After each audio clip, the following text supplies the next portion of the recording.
Praise the Lord friends.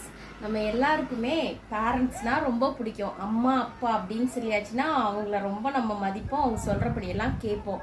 ஆனால் வேதம் கூட அதே தான் சொல்லுது ஃப்ரெண்ட்ஸ், நம்ம அம்மா அப்பா சொல்கிறத ரொம்ப கேட்கணும் அப்படின்னு சொல்லிட்டு. நீதிமொழிகள் 13வது அதிகாரம் 1வது வசனம், ஞானமுள்ள மகன் தகப்பனுடைய போதகத்தை கேட்கிறான், பரியாசக்காரனோ கடிந்து கொள்ளுதலுக்கு செவி கொடான். ஆமா ஃப்ரெண்ட்ஸ், ஞானமுள்ள மகன்.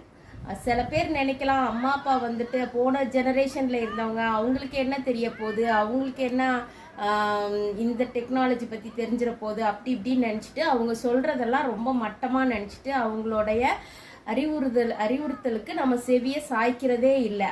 ஆனால் ஞானமாக இருக்கிறவங்க, ஞானமாக நடந்துக்கிறது வாழ்க்கையில் ரொம்ப முக்கியமான விஷயம். ஞானமாக தான் இருக்கிறவங்க பேரண்ட்ஸோட சொல்லுக்கு, அப்பாவோட சொல்ல தட்ட மாட்டாங்க.